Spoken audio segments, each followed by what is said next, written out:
तो कन्या लगन के लिए हम लगातार चर्चा कर रहे हैं आपके चार्ट में विभिन्न भाव में जब भी राहु स्थित होते हैं तो आपको राहु कैसे प्रभावित कर सकते हैं। इस वीडियो में नवम भाव के लिए अब विचार करेंगे जहां राहु वृषभ राशि में आपके चार्ट में स्थित होंगे। ऐसी कंडीशन में आपको हालांकि शनि की स्थिति को भी देखना होगा और शुक्र की स्थिति को भी देखना होगा, क्योंकि अगर शनि और शुक्र दोनों ही आपके चार्ट में बहुत अच्छी स्थिति में है तो यहाँ राहु आपको बहुत बेहतर रिजल्ट दे सकते हैं। राहु के इस प्लेसमेंट की वजह से अक्सर आप दूसरी संस्कृतियों और दूसरे धर्मों की तरफ काफी तेजी से आकर्षित होंगे। आप इवन हो सकता है विदेश में भी सेटल्ड रहें। हालांकि इसमें महादशा का रोल भी बहुत ज्यादा इंपॉर्टेंट होगा, लेकिन मेनली 9th हाउस का जो राहु होगा वो आपको ये दिखाता है कि आप लाइफ में कोई ना कोई हायर पर्पज के लिए जी रहे हैं कहीं ना कहीं, और उस पर्पज को हासिल करना भी आपके लिए आसान होगा। राहु यहाँ बैठे हैं तो वो आपको बहुत ज्यादा चतुर और चालाक बनाते हैं। साथ ही साथ शुक्र के मजबूत होने पर आपका भाग्य भी काफी ज्यादा साथ देता है। ऐसे जातक घूमने फिरने में भी काफी ज्यादा रुचि रखते हैं और वो विदेश में बहुत सारे देशों में कहीं ना कहीं भ्रमण करते हैं कहीं ना कहीं। इस कंडीशन में जातक का ये देखा जाता है कि उसके पास नॉलेज ग्रहण करने की क्षमता बहुत ज्यादा होती है और जातक के पास टैलेंट बहुत ज्यादा होता है। राहु की इस प्लेसमेंट की वजह से अक्सर आपके लिए कोई भी प्रकार का रिस्क लेना और उस रिस्क के आधार पर आगे काम करना ईजी रहेगा। ऐसा राहु आपका फॉरेन से कनेक्शन कैरियर की वजह से दे सकता है। इसके साथ साथ ये हायर स्टडीज के लिए भी अच्छा साबित होगा। उसके बाद आपको देखना होगा कि आपके चार्ट में राहु के साथ कोई अन्य ग्रह बैठा है या नहीं, क्योंकि राहु के साथ कोई भी अन्य ग्रह बैठेगा तो कहीं ना कहीं अब वो ग्रह भी आपके लक में बहुत बड़ा योगदान करेगा। अगर राहु का ही कोई मित्र ग्रह आपके नवम भाव में बैठा है तो ऐसे में इस बात की संभावना बहुत ही ज्यादा है कि आपका वो ग्रह भी आपको काफी बेहतर रिजल्ट दे सकेगा। इसके साथ साथ आपको ये देखना चाहिए कि वो ग्रह आपके चार्ट में कौन कौन से भावों का स्वामी है, क्योंकि उन भावों को लेकर आप जीवन में बहुत ज्यादा ऑब्सेस्ड रहने वाले हैं और उन भावों से जुड़े हुए रिश्तों के लिए भी। ऐसे में उन भावों से संबंधित आपको निर्णय लेना और उन भावों से संबंधित काम करना बहुत ज्यादा आसान भी होगा, लेकिन आपका ऑब्सेशन उन भावों को लेकर काफी स्ट्रांग रहेगा। ऐसे में राहु एक बहुत प्रबल स्थिति का निर्माण करता है आपकी लाइफ में, जहां पर आप लाइफ में बहुत ऑप्टिमम तरीके से सोचने और समझने वाले होते हैं। इस प्रकार का राहु आपको बहुत ही ज्यादा एक्टिव बनाएगा। इसके साथ साथ हो सकता है शुरुआत से ही आपकी जो थिंकिंग है उसमें राहु का प्रभाव देखने को मिले।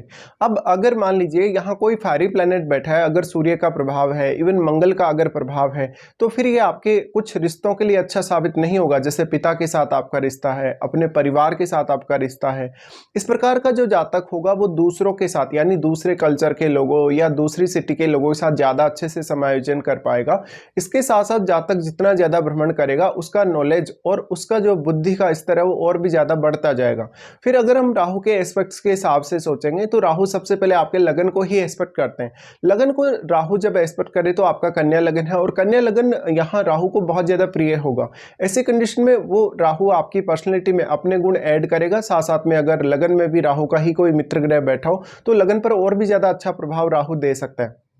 इसके साथ साथ आपका बुध देख लीजिए कैसे स्थिति में है।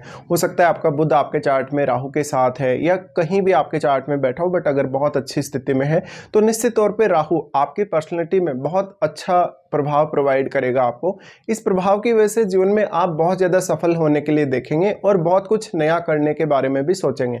इस प्रकार का जो राहु है वो आपको काफ़ी क्रिएटिव बना सकता है, बहुत अच्छी स्किल्स प्रोवाइड कर सकता है। ये स्किल्स आपके कैरियर के लिए भी और आपको अपने ओवरऑल लाइफ में भी काम आ सकती हैं।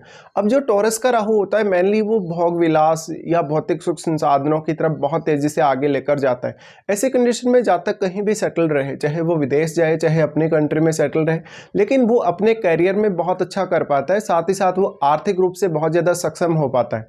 राहु की दृष्टि जो आपके लगन पर पड़ रही है, इस वजह से आप जीवन में बहुत कुछ नया करने में भी सक्षम होंगे और ऐसे में आपकी पर्सनैलिटी का प्रभाव भी दूसरों पर बहुत ही गहरा पड़ेगा। इस वजह से आप कहीं ना कहीं अपनी पर्सनैलिटी से, अपनी बातों से या अपने किसी भी टैलेंट से दूसरों को प्रभावित करने की क्षमता रखेंगे। ये जो स्थिति बनेगी अब राहु की, वो कहीं ना कहीं आपके लिए पब्लिक डीलिंग काफी आसान कर देगी। ऐसा जो जातक होगा वो बिजनेस करने में भी बहुत ज्यादा सक्षम हो सकता है। फिर यहां से राहु एस्पेक्ट करते हैं थर्ड हाउस को। थर्ड हाउस को जब इस तरीके से राहु एस्पेक्ट करते हैं तो अब यहां राहु के साथ बैठे हुए ग्रह का रोल बहुत ज्यादा बढ़ जाता है, क्योंकि आपके थर्ड हाउस में ऑलरेडी केतु स्थित है और हो सकता है आपके थर्ड हाउस में केतु के साथ भी कोई अन्य ग्रह स्थित हो। लेकिन राहु का आपके नवम भाव में स्थित होना और राहु के साथ कोई अन्य ग्रह का स्थित होना, यहाँ राहु अपने साथ बैठे हुए ग्रह की क्वालिटीज को काफी ज्यादा इंक्रीज करेंगे, बढ़ाएंगे और अब वो ग्रह इतना ज्यादा सक्षम हो जाएगा कि वो केतु को बहुत ज्यादा प्रभावित कर सकता है। और यहाँ पे राहु भी वैसे तो केतु को प्रभावित प्रभावित कर रहे हैं, लेकिन एक्चुअल में राहु और केतु के बीच में 180 डिग्री का एंगल है जो हमेशा हर कंडीशन में बना हुआ रहेगा। इसलिए यहाँ पर जो राहु का प्रभाव है उसकी तुलना में राहु के साथ बैठे हुए ग्रह का प्रभाव ही ज्यादा रहने वाला है थर्ड हाउस पर। ऐसी कंडीशन में आपको ये देखने को मिलेगा कि कहीं ना कहीं केतु जो है वो थर्ड हाउस की क्वालिटीज को कम कर रहे हैं, वहां वो कमी पैदा कर रहे हैं। तो आपको अपने भाई बहनों, रिलेटिव्स या पड़ोसियों के साथ कुछ हद तक रिश्तों को लेके यहाँ बहुत ज़्यादा एडजस्ट करना पड़ सकता है। यहाँ पे फिर जो राहु का प्रभाव है थर्ड हाउस पर, कहीं ना कहीं राहु आपको मेहनत करने में सपोर्ट करेगा, हार्डवर्क करने में सपोर्ट करेगा, लेकिन एक तरफ केतु एनर्जी को एब्जॉर्ब कर रहा है। तो अब यहाँ राहु के साथ बैठा हुआ ग्रह ही आपको सपोर्ट कर सकता है इस मामले में। अगर मान लीजिए राहु के साथ बैठा हुआ ग्रह आपके थर्ड हाउस पर काफ़ी अच्छा प्रभाव डाल रहा है, तो ऐसे में आपके लिए हार्डवर्क करना और जीवन में कोई भी प्रकार का रिस्क लेना आसान जरूर होने वाला है। इसके साथ साथ जो थर्ड हाउस का केतु होगा कहीं ना कहीं आपकी मेहनत को ही दिखाएगा कि आपकी जो हार्डवर्क है वो आपके उतना ज़्यादा काम नहीं आ रही, अक्सर आपको फ्रस्ट्रेट करेगा। ऐसी कंडीशन में मान लीजिए कि राहु के साथ अगर कोई फायरी प्लैनेट है तो वो बहुत नेगेटिव इंपैक्ट डाल सकता है आपके थर्ड हाउस पर और केतु पर भी। इसी तरीके से राहु जो थर्ड हाउस पर प्रभाव डाल रहे हैं, ऐसे में राहु आपको बहुत ज़्यादा सक्षम बनाते हैं किसी भी पर्टिकुलर काम को करने के लिए, लेकिन ऐसा जो यहाँ केतु की स्थिति बन रही है ये आपको थोड़ा पीछे लेकर जाती है और बार बार आपको सेम मेहनत करने या सेम प्रकार का हार्डवर्क करने के लिए प्रेरित करता है। ऐसे कंडीशन में कभी कभी आपका एफर्ट्स हर काम में ज़्यादा ही लगेगा, तो आपको इसके लिए तैयार होना पड़ेगा। इसके साथ ही साथ केतु के साथ जो भी प्लेनेट आपका थर्ड हाउस में बैठा है वो प्लेनेट भी यहाँ पे बहुत ज़्यादा डिक्रीज हो जाएगा, उसकी क्वालिटीज़ भी काफ़ी ज़्यादा डिक्रीज हो जाएंगे। इसलिए उस ग्रह से संबंधित भावों के लिए भी आपको बहुत ज़्यादा मेहनत करने की आवश्यकता पड़ेगी। फिर यहाँ से राहु एस्पेक्ट करते हैं आपके पंचम भाव को। पंचम भाव को जब राहु एस्पेक्ट करें तो निश्चित तौर पे ये आपकी सोचने समझने की क्षमता और निर्णय लेने की क्षमता को बढ़ाते हैं, आपके एनालिटिकल स्किल्स को भी काफ़ी इंप्रूव करते हैं। पंचम भाव पर राहु का प्रभाव है तो संतान से भी आपकी अपेक्षाएं उतनी ही तेजी से बढ़ती हैं। ऐसा राहु आपकी लव लाइफ के लिए भी कुछ हद तक अच्छा साबित हो सकता है, लेकिन ऐसा राहु क्योंकि लगन को, थर्ड हाउस को और फिफ्थ हाउस को, तीनों को ही कनेक्ट कर रहा है आपस में, इसलिए ये सबसे ज्यादा आपको टैलेंटेड बनाएगा। अब अगर मान लीजिए आपके पंचम भाव में राहु का ही कोई मित्र ग्रह बैठा हो तो इस केस में राहु और भी ज्यादा बेहतर रिजल्ट यहां प्रदान कर सकते हैं। फिर क्योंकि आपके चार्ट में अगर देखा जाए तो जो पांचवा घर है वो शनि का घर है, इसलिए आपके चार्ट में शनि का अच्छी स्थिति में होना तो जरूरी है ही है। साथ में यहाँ अगर राहु के साथ कोई उनका मित्र ग्रह बैठा है या फिर आपके पंचम भाव में कोई भी राहु का मित्र ग्रह बैठा हो तो ज़्यादा बेहतर रिजल्ट मिल सकते हैं। इसके साथ साथ जातक काफ़ी ज़्यादा क्विकली सोचने वाला होगा और काफ़ी तेज़ी से डिसीजन लेने वाला भी होगा।